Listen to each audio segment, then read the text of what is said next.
Proclaiming Christ, victor over sin and death. You're listening to Ancient Faith Radio, your Orthodox Internet radio connection.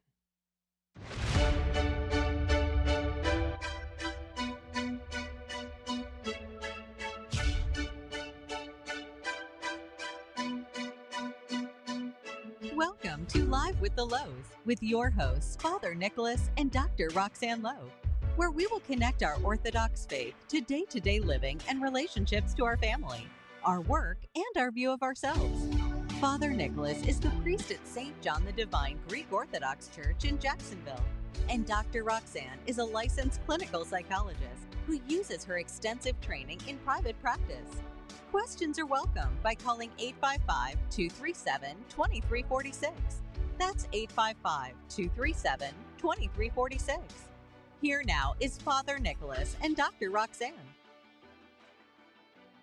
Well, good evening, everyone, and welcome to Live with the Louhs. My name is Father Nicholas Louh, and I'm the parish priest at St. John the Divine Greek Orthodox Church right here in Jacksonville, Florida. In fact, this is a ministry of our church, and we're so grateful for our church family for allowing us to do this ministry. And if you're new to Live with the Louhs, you should know that our show that's usually has Roxanne with us. Roxanne's not feeling too well this evening, so she's taking the night off.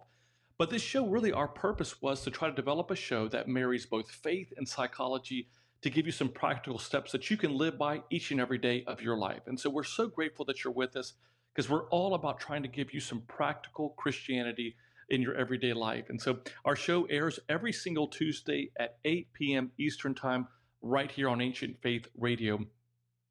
We're also friends all on social media. We have multiple platforms. We're on YouTube, which has all of our sermons. You can find them all under the Louhs, as well as on Instagram and Facebook and Twitter. Again, all under the headings of the Louhs. And we started sending out these daily inspirational messages, friends, about a couple of years ago, maybe a year and a half ago, to be quite honest, that are all about these messages that Roxanne and I spend time on every night writing, that just hopefully just gives you just a word of encouragement. I think many of us are just looking for some words of encouragement, some inspiration as we're looking out in this world. And for many of us, we struggle with it. You know, many people may say that Christmas is the happiest time of the year or the best time of the year, but for many people, it's actually a tremendous amount of struggling. It can be some of the darkest days of the year. And so we just want to give people some inspiration. So if you are interested in receiving our daily inspirational message, do us a favor, go to our website at thelouhs.com. That's LOUHS.com. Click on that subscribe button, which is in the top right corner of the homepage. And all you have to do is simply put in your email address. And every single morning at 7 a.m. Eastern Time, you'll receive in your inbox just one of our daily inspirational messages. And if you're already receiving those, do us a favor, please share them with your friends and family. There's actually a link on the actual email that all you have to do is just simply send it out to your friends and family.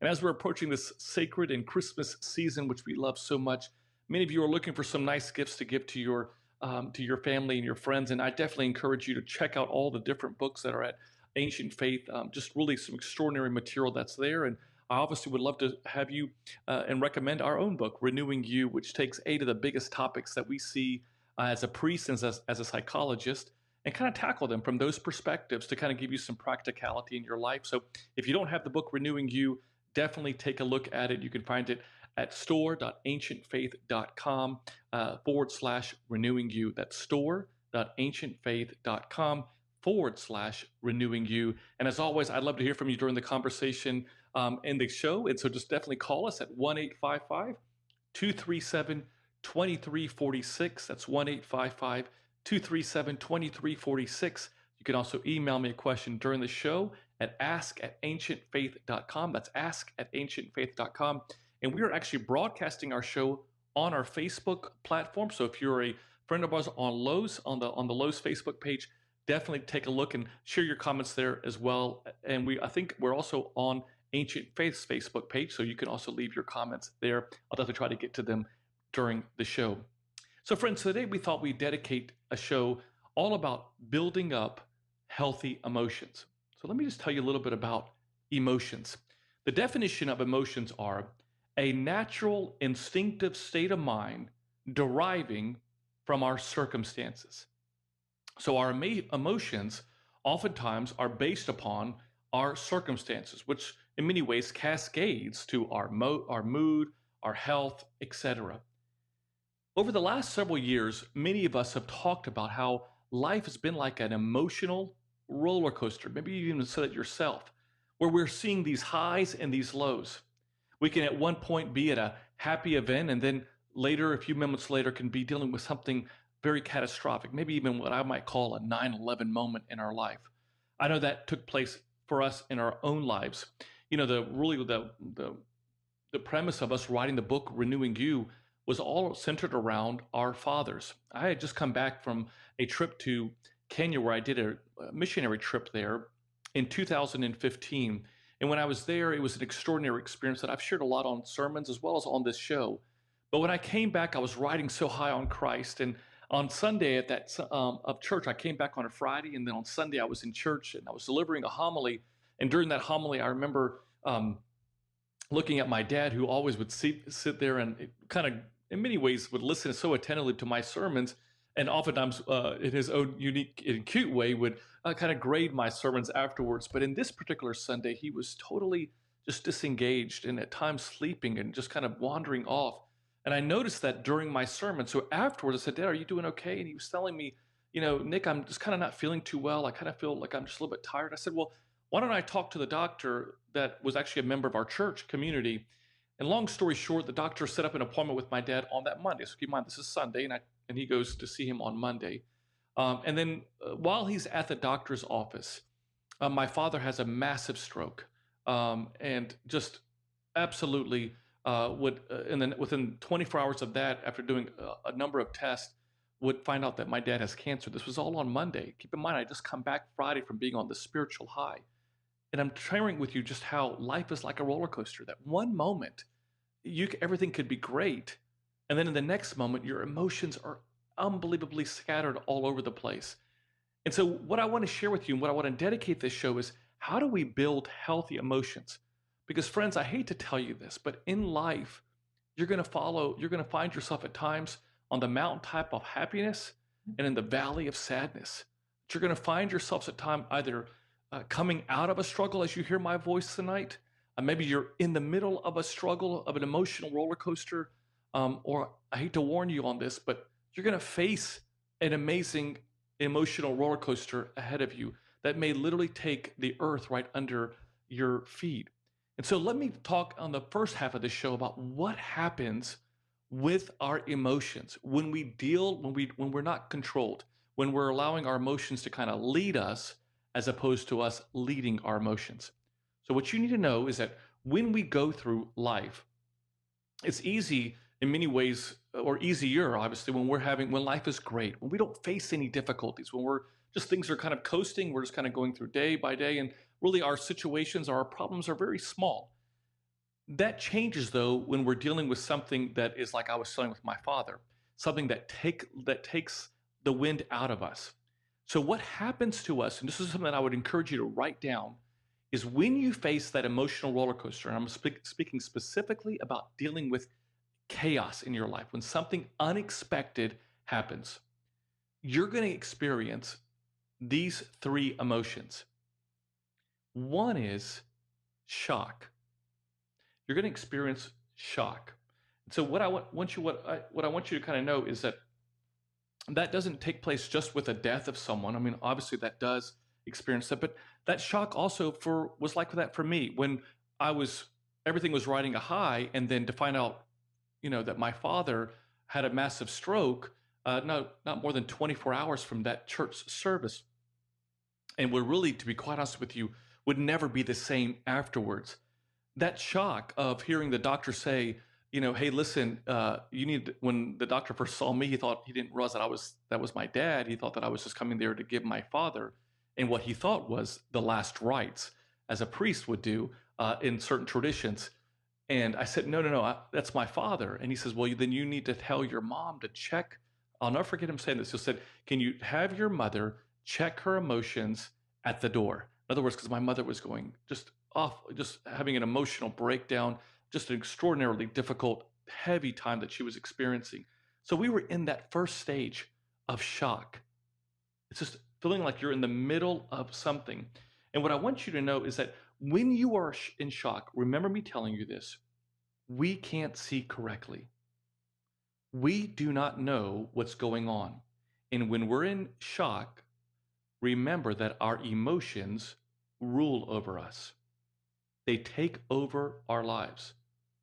So we see that even sometimes, even during the COVID pandemic, if you remember, when we were dealing with this shock of one day we were able to travel and able to go places, to all of a sudden we weren't able to do anything. We were confined, and then we were seeing the tragic news of people dying, and then the worry about our own health. It was shock for many of us that we were going through. And so when we experience that shock, remember that your emotions will take over and you won't be able to think or see clearly. Let me just kind of take a little bit of just a reminder about this. If you're going through this difficulty, I definitely invite you to call us tonight. The number you can call is 1-855-237-2346. That's 1-855-237-2346. You can also email me a question at ask@ancientfaith.com. That's ask@ancientfaith.com. So when you experience that shock, you don't begin to see clearly. So this is how it kind of looks. And again, this is very practical for you, is that you end up making the thing that you're shocked about speak louder in your life than your faith. It almost dominates everything, so that that issue becomes the center of attention. So everything becomes about that. And oftentimes, what we don't realize is that we end up elevating that thing, whatever that shock is for us, elevating that to a point of it being greater than God. Now, the consequences of that is, when I told you that our emotions lead us, is that sometimes we can have emotional breakdowns. We can allow ourselves to get emotionally exhausted.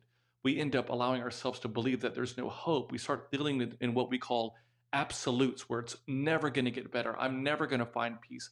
I'm never going to get through this. So be careful, friends. That very first, when you're going through that emotional roller coaster, is be careful of the shock. And we're just kind of sharing with you, how do we build healthy emotions? Well, if you're going to build healthy emotions, you got to know what causes what we would call unhealthy emotions, what oftentimes happen when we deal with things that are based upon our circumstances that we cannot help. So number one is shock. If we don't manage shock right, check out what happens. We fall into sorrow. And what I mean by that is, sorrow is that when we feel like we have lost something, we can feel like we've lost our freedom. We can feel like we lost what we used to have. Especially if you're dealing with a death, you can feel like I've lost that thing. And obviously, to a certain extent, some of that loss is true. We have. But also, I would, in the same, remind all of you as our listeners, is to remember that in the book of Isaiah, which we hear so much about during this Christmas season, so many of the prophecies that are centered around Christ and the Nativity in Bethlehem all come from the book of Isaiah, or many of them do. Listen to what it says in one of the most popular Bible verses that we hear about in around Christ. That's these prophecies that Isaiah speaks about. Write down this Bible verse, the book of Isaiah, chapter 53, verses 3. And this is talking about Christ. It says, "He was despised and rejected by men." We all know that. We remember reading and hearing about this during our Holy Week services. Semicolon. "He was a man of sorrows." He was a man of sorrows and acquainted with grief. If there's anyone that can relate to what you're going through when you go through those moments of sorrow, it's not allowing your emotions to lead you. It's letting God lead you, because he was acquainted with that grief. He is a man of sorrows. And you've heard this before, I'm sure, that the shortest verse in the Bible is Jesus. In the English translation of the Bible is, Jesus wept. He wept. So what I want to be careful is that it's okay to cry. It's okay to experience that sorrow. But let me tell you what's not okay. It's not okay to be overwhelmed by that sorrow, because that is when the enemy truly tries to go to work. The devil wants to take our natural, normal grieving that is actually healthy, and bring it to a place that overwhelms us. So be very careful of the overwhelmed sorrow that we can experience. I love in the book of Psalms, this is another Bible verse that I would encourage you to write down.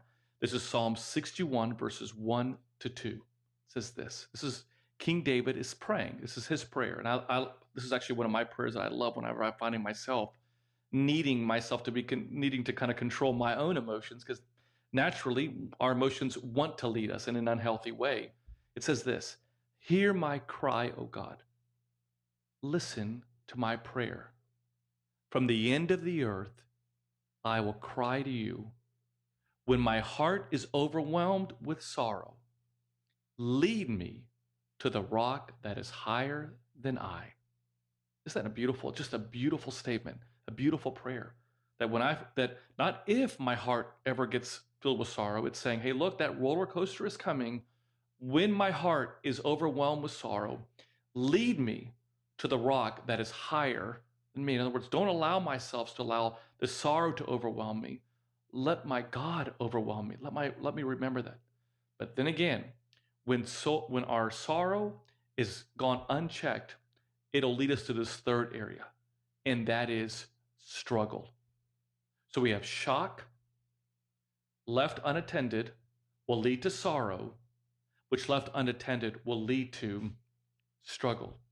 And this is, I can tell you, is probably an area that I see a lot of in confession with people, is that when they're dealing with this, when they have mismanaged emotions, when they haven't controlled that, what ends up happening, and this is a natural physiological thing, is that in order for the body to relieve itself from the pent-up stress or anxiety or worry or shock, sorrow that we've been talking about, if it's not managed well, the body will find ways to self-medicate.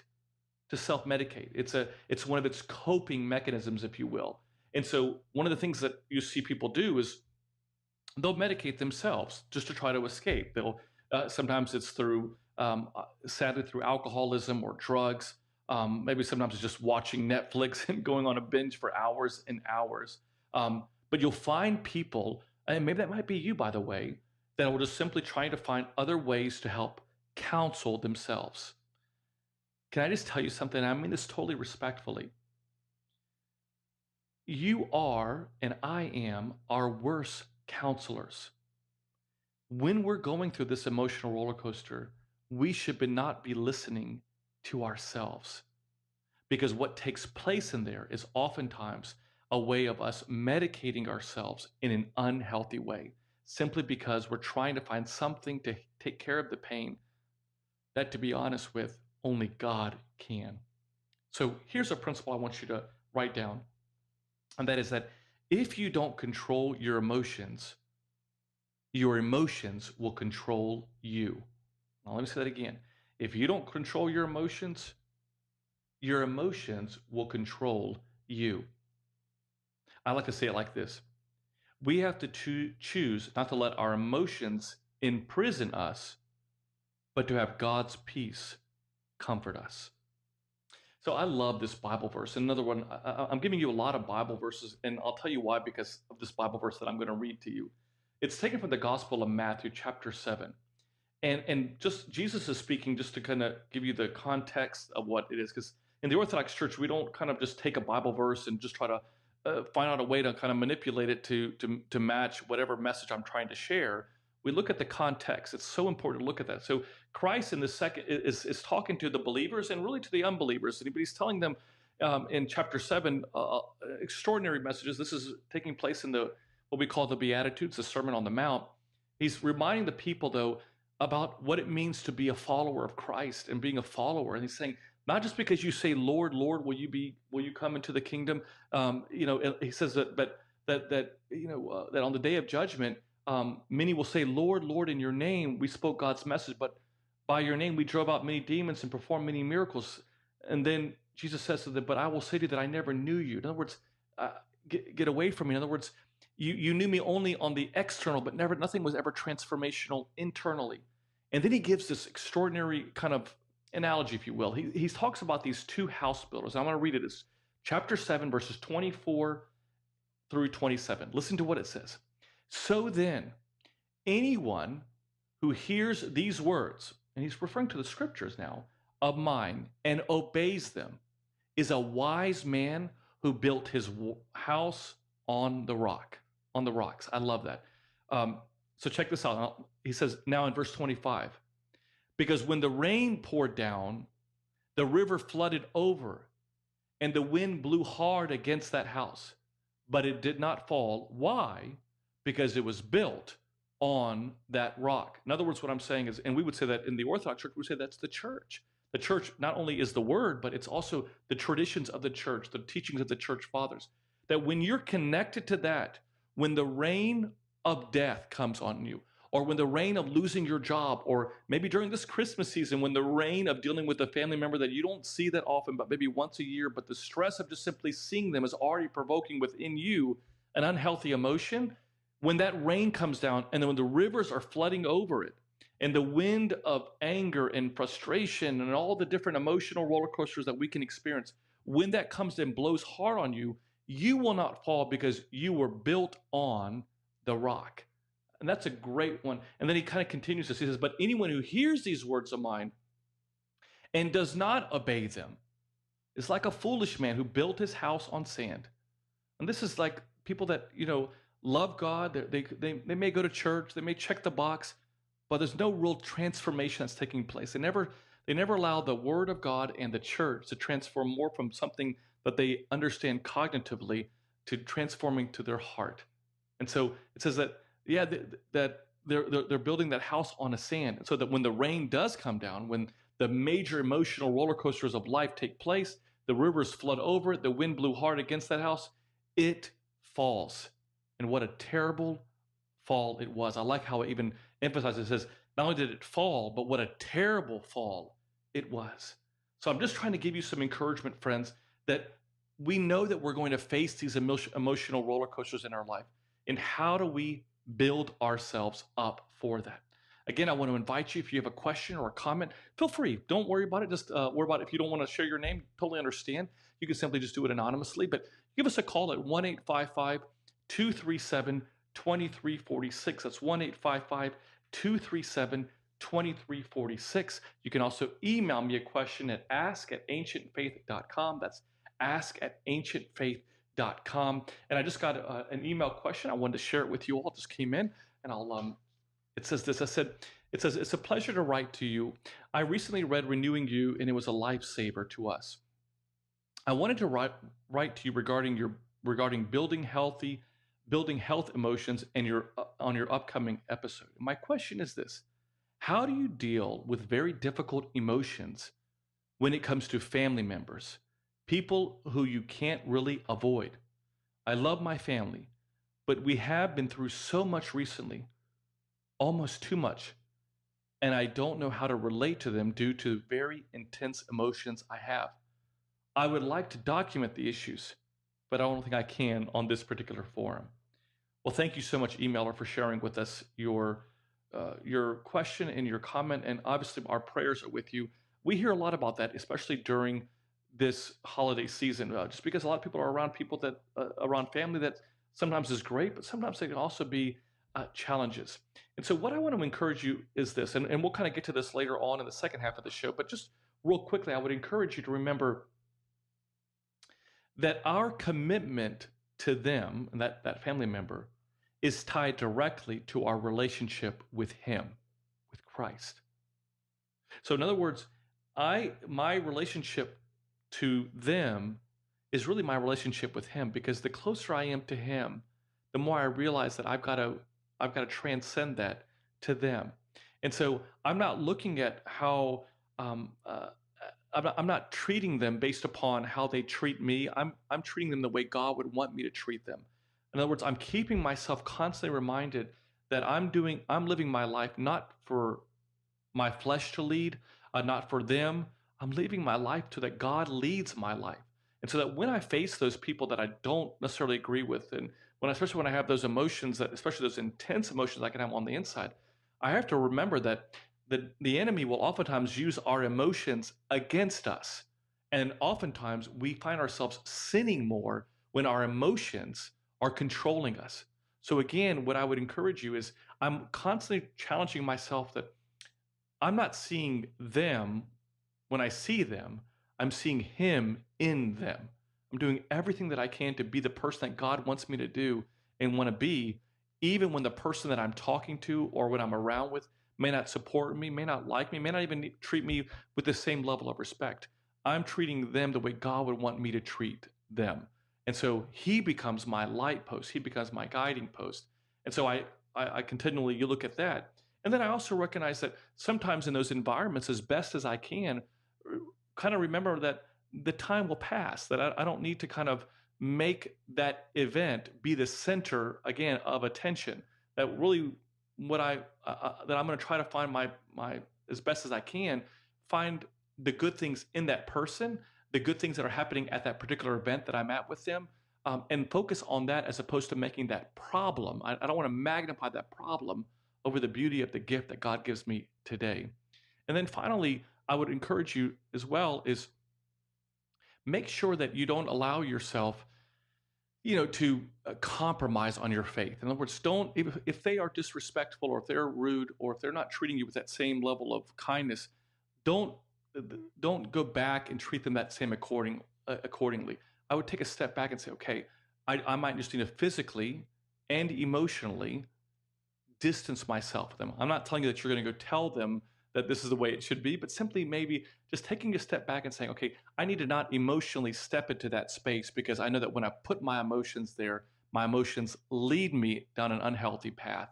And so I just for your own benefit, if that environment is unhealthy, just kind of distance yourself physically as well as emotionally, if you're able to, because I think that will just help you. So I hope that helps you out. And again, we invite all of you, if you're joining our show tonight, if you're listening to us live, feel free to email us a question, as our previous emailer did at ask@ancientfaith.com. That's ask@ancientfaith.com.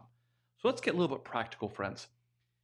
Let me share with you just several things that I would encourage you to do as you're journeying through that roller coaster when it does happen, as the Bible was talking about it, when we deal with these issues, okay? So number one is this: grab a hold of godly relationships. I know I say this a lot on our show, and I can't emphasize this enough, but you need to make sure that you have the right people around you.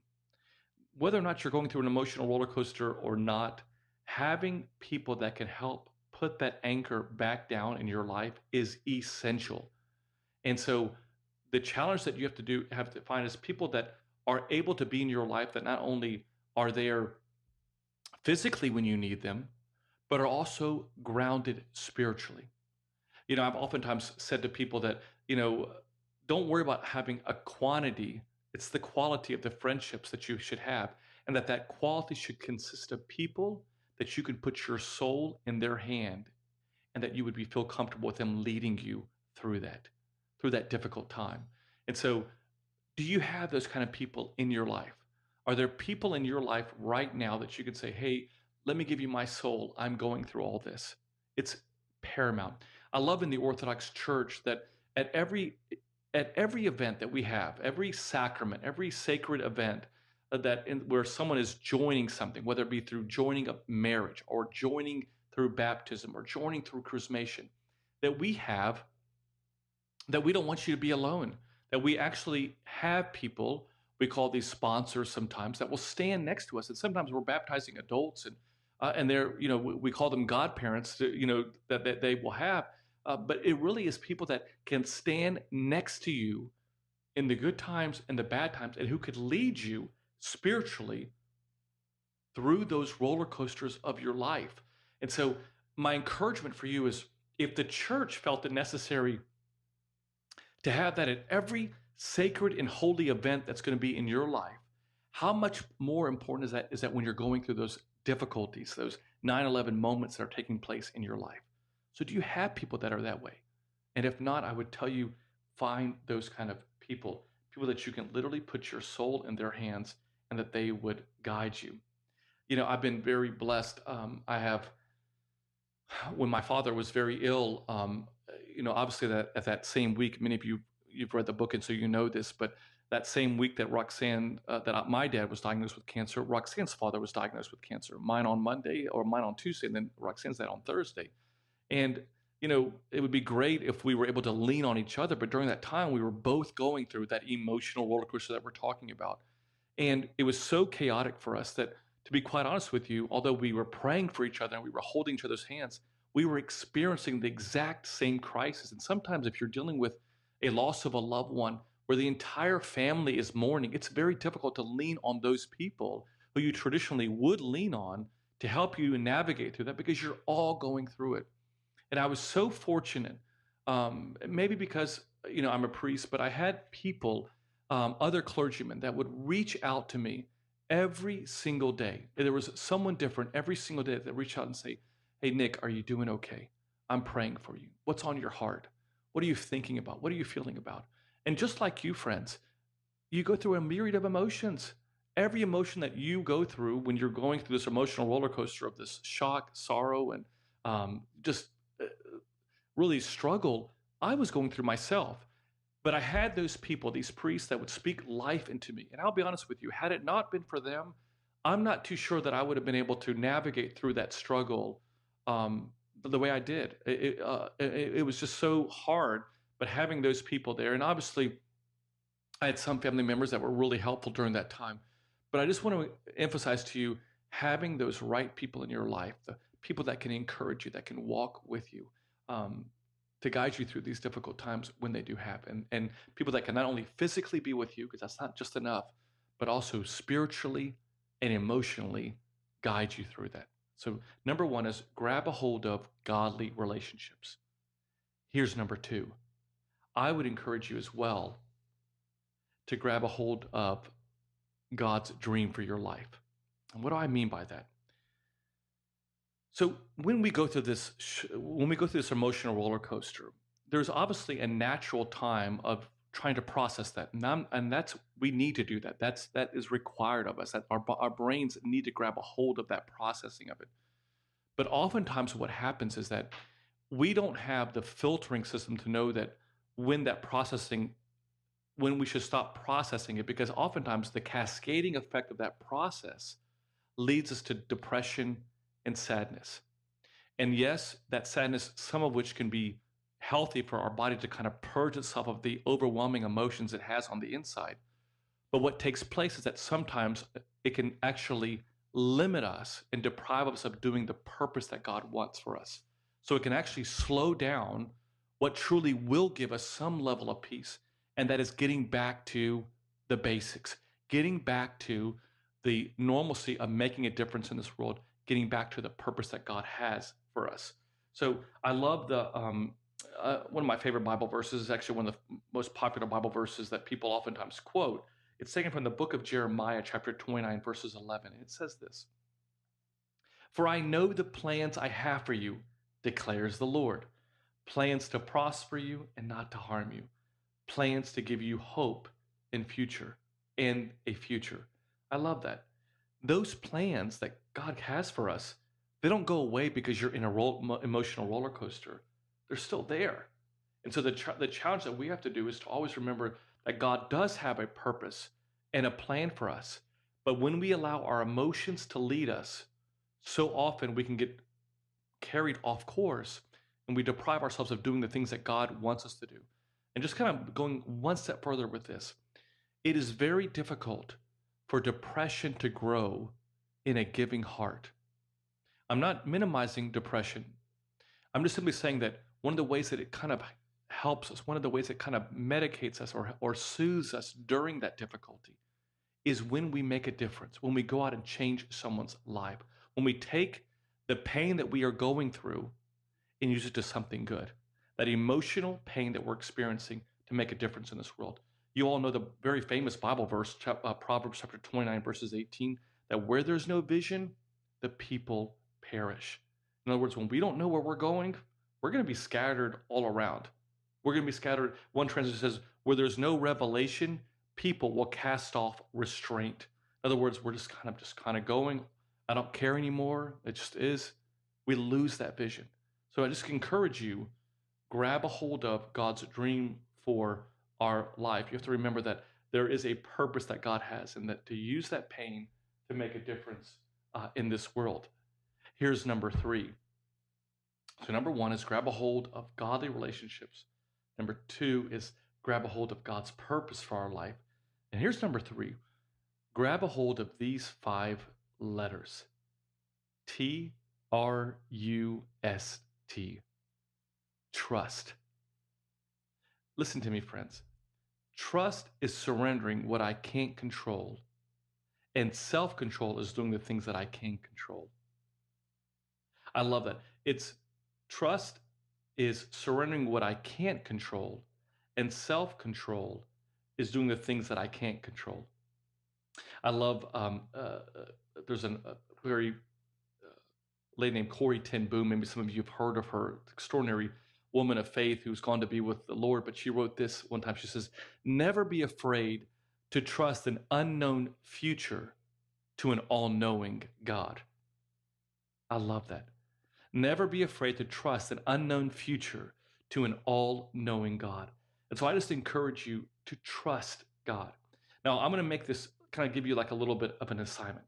I want you, if you can, as you're listening to the show, maybe just pause it if you're downloading it. Pause it at this moment, because I want you to write down 5 of the biggest areas that you're struggling with right now. 5 areas that you're worrying about. 5 areas that you feel like you're spending a lot of your emotions on right now. And I want you to spend the next 5 to 10 minutes now thinking about them. And I mean that, truthfully thinking about them. And then after you're done thinking about those different items, those 5 different worries, those 5 different emotions that you're kind of going through, I want you to ask yourself, was it productive? Did it help me? Did I feel better?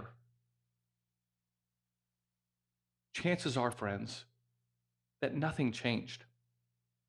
But you spent that 10 minutes or that 5 minutes allowing your emotions to lead you, only to find out that nothing changed. And that's why I love the Bible verse that says, trust in the Lord with all your heart and lean not on your own understanding. In all your ways, submit to him, and he'll make your paths straight. That's from the book of Proverbs, chapter 3, verses 5 to 6. So it's just trusting in the Lord. It's just knowing that I am not going to be afraid of putting my trust in an unknown future, because I'm trusting that I have an unbelievable, all-knowing God. You know, when I was going through our situation with our dads, one of the things that we did is we obviously did a lot of praying, and I had a friend of mine who just sent me a prayer that I had not read in years and years. And many of you know this prayer.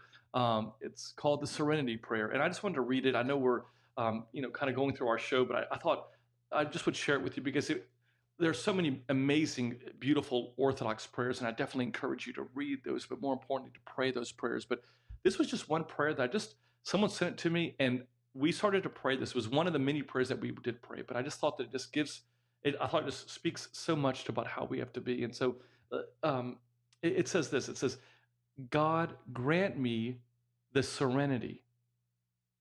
In other words, give me the calmness, the peace, to accept the things that I cannot change. In other words, there are things I can't change. The courage to change the things that I can, and the wisdom to know the difference. Living one day at a time, enjoying one moment at a time, accepting hardship as a pathway to peace, this roller coaster, taking, as Jesus did, this sinful world as it is, not as I would have it, but trusting that you will make all things right if I surrender to your will, so that I may be reasonably happy in this life and supremely happy with you forever in the next. I just love that prayer, because I think for many of us, there's so many areas that I would talk about, but when we're facing this roller coaster, our natural responses is when we deal with this shock, surrender, struggle, sorrow, and struggle that we're going to try to manage it. We're going to try to control it, and this is saying, "Hey, God, let me just accept the things that I can't change, but have the courage to change the things that I can, and to know the difference of what that is." But living every day in the moment, enjoying every moment, and then accepting those hardships, that roller coaster, as a pathway to peace. In other words, God's got this. And then taking, as Jesus did, this sinful world, not as I would have it, but trusting that you will make all things right if I surrender to your will. So I think a lot of times we're like, God, our Father who art in heaven, our will be done on earth as it is in heaven. Like, I want my will to suppress your will. And that's not our faith. It's saying, God, you take the will. I heard someone say this once. Is prayer your steering wheel, or is it your spare tire? In other words, is your prayer? Are you letting God like drive your life, or is it just kind of like whenever you need it, you just kind of pray it? But like, God, I'm just simply saying, I'm just trusting that it's going to be your will that's going to be done. You're the steering wheel, and that I can be a little bit happy here, but supremely happy with you in eternity. And can I just give you a word of encouragement? God never intended earth to be heaven. God never intended earth to be heaven. Heaven is heaven. It's the only place that doesn't have no fear, no crying, no sorrow, no struggle. It's the only place. And so we should not buy into this lie that earth is just going to be okay. We're going to experience that. We're going to experience those struggles. And here's the final one, friends, is I would just tell you to grab a hold of Christ. I think that one of the things that,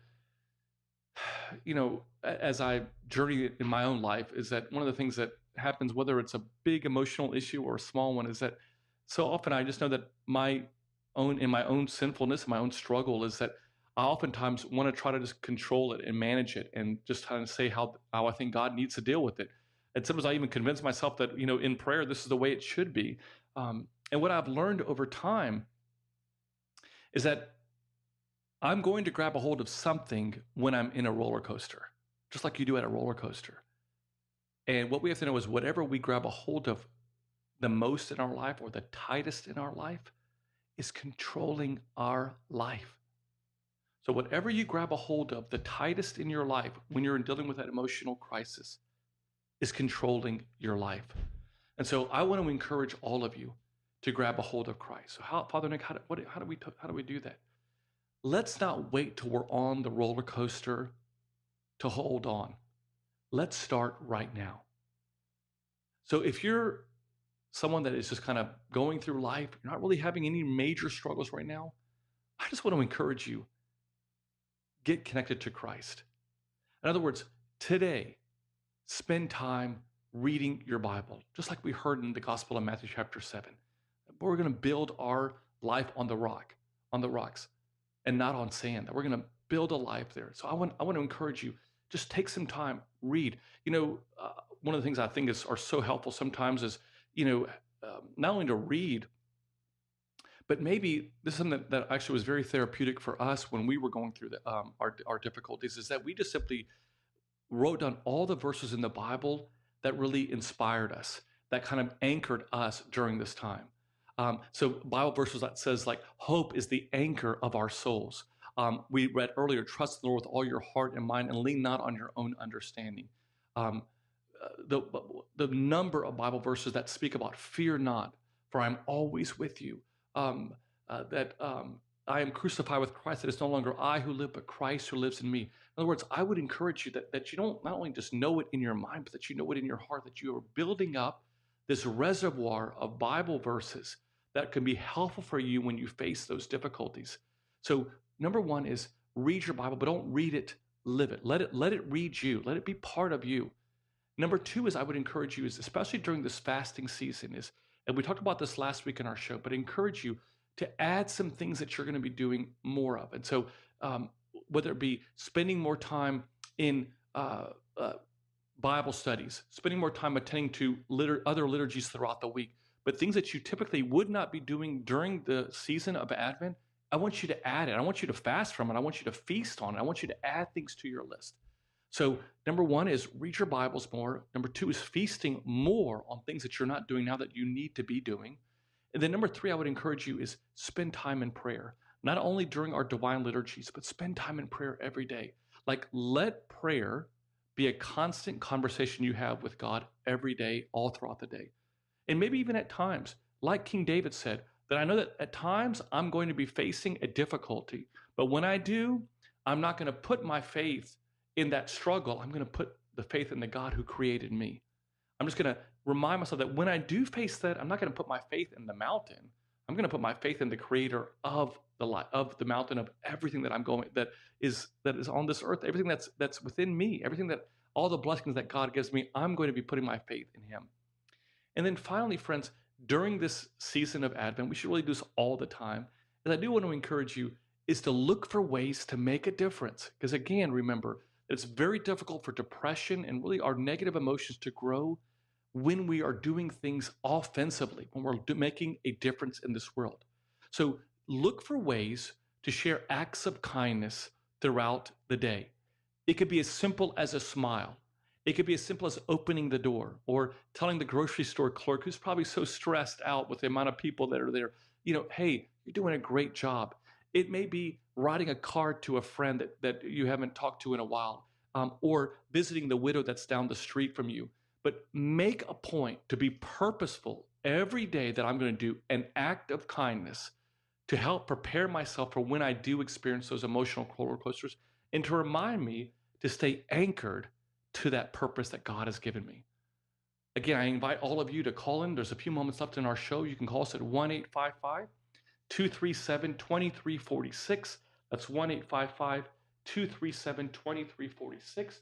You can also email us a question at ask@ancientfaith.com. That's ask@ancientfaith.com. I'm just looking at a question that just came up that was very similar to the earlier question that we had. And they were basically asking, Father, I'll read the question to you. It says, Father, as we are approaching the Christmas season, I struggle in my relationship with my mother-in-law. How do I deal with those emotions as we're planning on spending the week with her? Okay. Well, let me just kind of share with you that, again, as I was mentioning to you, is you have to decide what's going to be leading me. Are my emotions that are going to be telling me that are already festering now, 3 or 4 weeks before that Christmas time? Am I already going to let my emotions start leading me now? Or am I going to let me control my emotions? Am I going to let God actually guide me in my emotions? Because as I mentioned to you earlier, if your emotions are left unchecked, they will totally consume us, and they will leave us really in a position where we're sinning. We'll find ourselves sinning and compromising a lot more, but we'll find ourselves extremely unhappy. We'll make this Christmas season come and go without any level of peace. So I just encourage you to remind yourself that the way I treat them is the way I'm looking at it's more about my relationship with him than it is my relationship with them. So no matter what they do, I'm always reminding myself that I'm looking at Christ. He is my light post. He's my lighthouse that I'm constantly looking at. That's who I'm living for. I'm not living for how they may or may not treat me. And so I'm always going to be my best, and no matter what circumstance that I'm going through, I'm always going to be treating that person with the level of respect that God would want me to do, no matter what they are treating or however they're treating me. Well, I want to thank all of you for taking the time to join us tonight. I hope that this show just kind of helped you, as again, we were trying to give you some practical steps that you can use to apply in your own life about how do we build healthy emotions. And so I encourage you, if you found this show beneficial, do us a favor, share it with your friends and your family. We just want to help share Christ's light really as much as we can with the world, especially a world that we're seeing that's struggling so much with darkness. Again, I also invite you that if you're looking or interested in listening to our sermons, which Roxanne and I collaborate with every single Sunday as well, you can find them on our YouTube channel. I'd love for you to subscribe to our YouTube channel. Again, you can find them all under, go to youtube.com and then just click on the Louhs. That's Louhs. And if you'd love to receive our daily inspirational messages, we'd love to have you do that as well. You can go to our website, thelouhs.com/subscribe, and click on that subscribe button. Just simply put in your email address, and every single day at 7 a.m. Eastern Time, you'll receive one of our daily words of encouragement.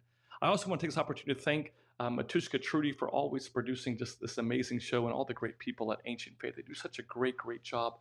And thanks to all of you. I really, really appreciate you taking the time to spend it with me this evening. I want to wish you all a blessed night. God bless you, and stay strong in your walk of faith. Father Nick and Dr. Roxanne are the authors of the book Renewing You, a priest, a psychologist, and a plan, which can be purchased at store.ancientfaith.com.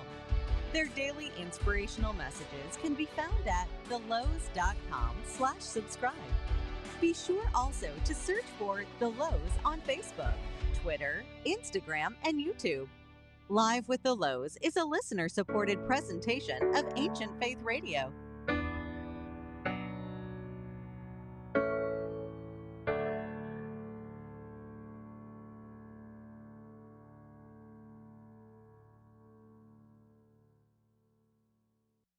Hi, I'm Father Nicholas Louh. And I'm Dr. Roxanne Louh. And we're the hosts of the Tuesday evening live call-in show called Live with the Louhs. As many of you may be aware, our program is really quite simple. I'm a licensed clinical. Hello, I'm Joseph Latender, and I'm pleased to announce the release of my new book, Preparing for Confession. In every sacrament, there is an act of offering. In the Eucharist, we offer bread and wine. In baptism and chrismation and at ordinations, we offer ourselves or our children. In marriage, we offer the relationship that is flowered between two people. And in anointing, we offer human sickness and suffering. In the sacrament of reconciliation, confession, it is our own sinfulness that we bring as an offering. When we stand before the icons with the priest beside us, what should we say? What sins must we confess? How can we prepare ourselves? These are the questions I've tried to answer in this book that includes questions to examine our conscience, prayers, and words from the Fathers about repentance and forgiveness. Preparing for Confession is now available at store.ancientfaith.com. That's store.ancientfaith.com. Welcome to Eastern Christian Insights.